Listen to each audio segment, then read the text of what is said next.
Good morning. How are you today? We are going to be doing math lesson 113, new concept. All right, let's begin with prayer. Lord Jesus, we just are so grateful for your kindness and your love. And we ask that whatever we do and whatever we say may be blessed, and may it bless you and bring great joy. Yes, in Jesus' precious name. Amen. Nomine Patris et Filii et Spiritus Sancti. Amen. All right, because we're dealing with math, I'm going to turn the camera around and bring you to my table. All right, let's see what we got here. You're looking at my bookshelves of my library. Okay, there we go. That's the wrong place. Okay. I believe that should do it. All right, so what do we have here? All right, we have our paper.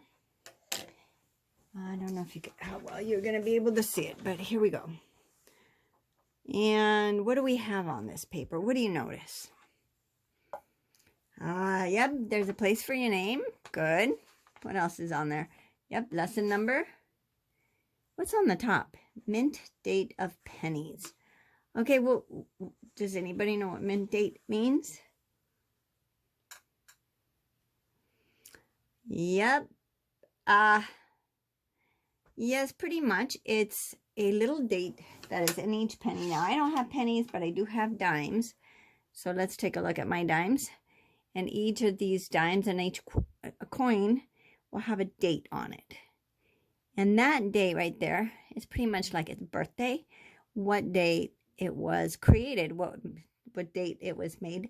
It also gives you the name of the mint or the place where they actually make it.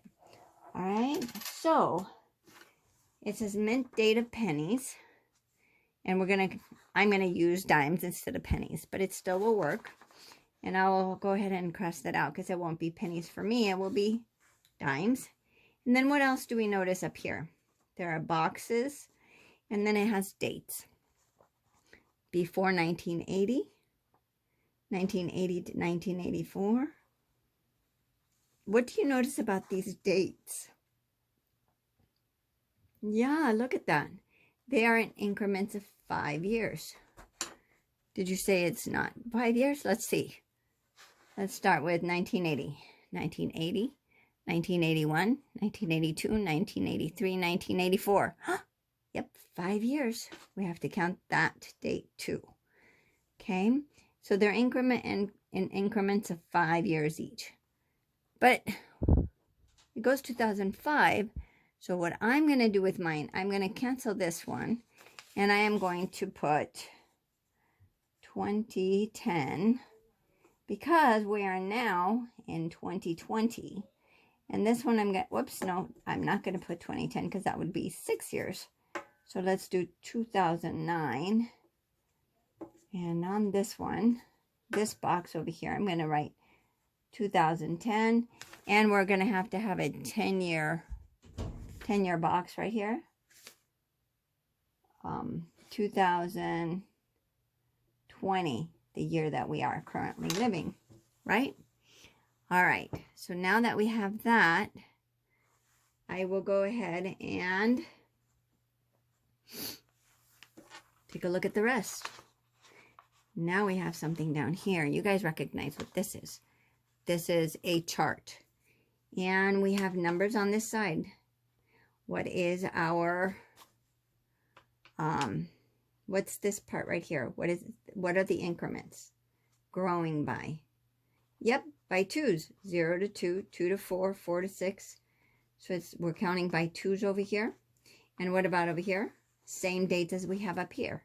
So because of what we did here, we're going to do that down here. 2009. And then over here, we're going to pretend there's a graph. This graph extends this way. And we're going to say 2010 to 2020. Okay, there you go. And now, what are we going to do with that? We're going to take this. I have a cup full of dimes. And there are 24 dimes in it. Right? And you may have pennies or quarters or dimes. Or if you have a mixed set of coins, what you could do is cross this out and write coins and not worry about whether they're pennies or dimes or quarters. Okay? Now, I'm going to take these coins and I'm going to take a look at each of these mint dates. And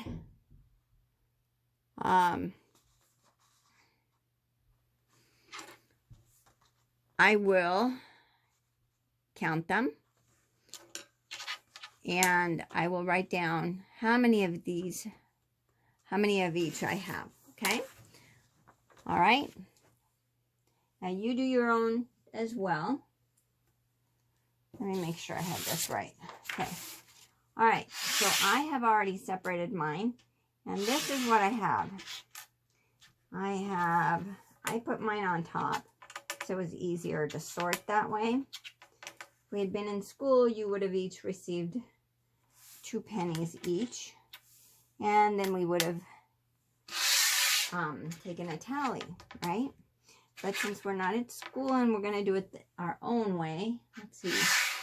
How is this doing? Yep. So, here we go.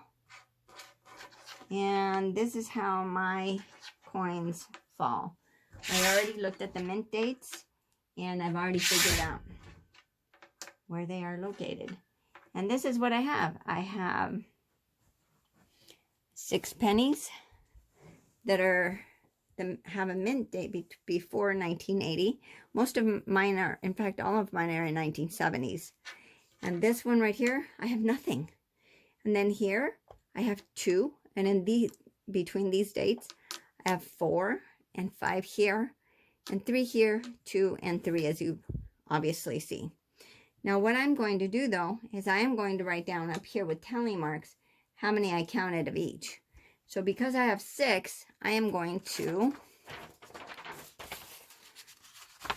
write down a tally mark of 6. And because I have 0 here, and, oh, I guess I moved something, didn't I? There's something wrong here. I'm missing a coin. All right, there it is, 3.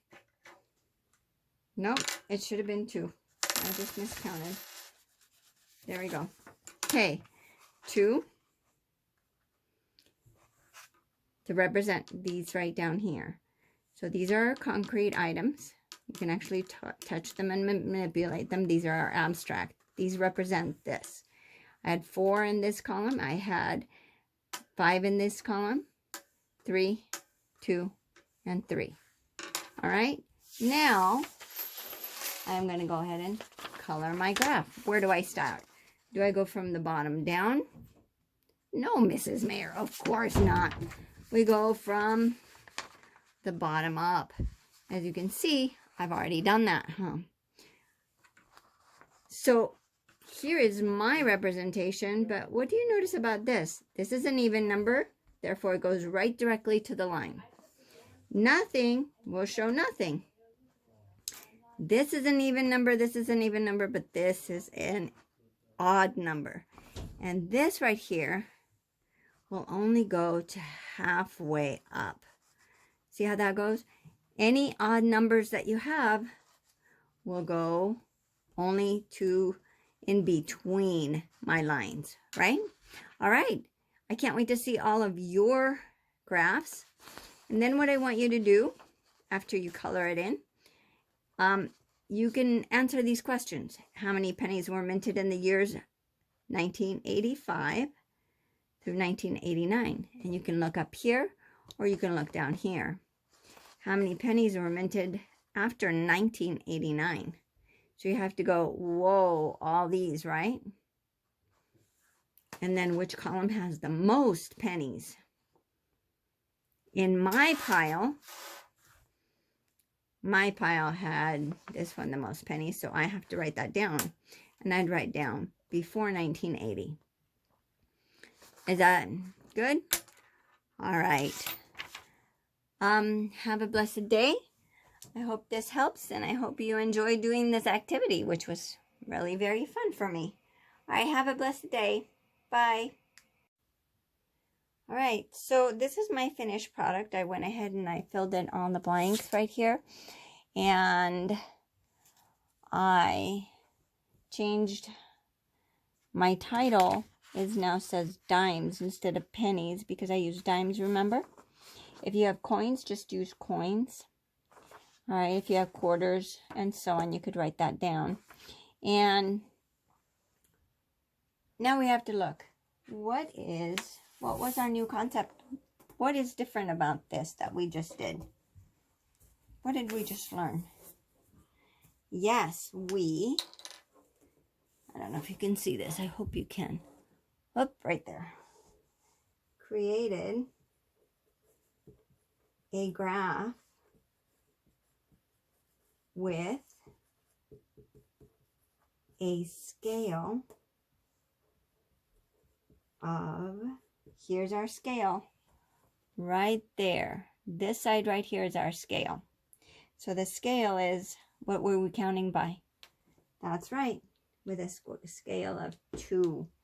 Not only did we create it, we also had to read it, didn't we? Do you know why when you read it? You read it to answer these questions right here. So now you know, and you have a skill of how to create a graph with a scale of 2 and how to read your graph and answer questions with it. That's pretty much what you have learned today. I hope you've enjoyed it. Have a blessed day.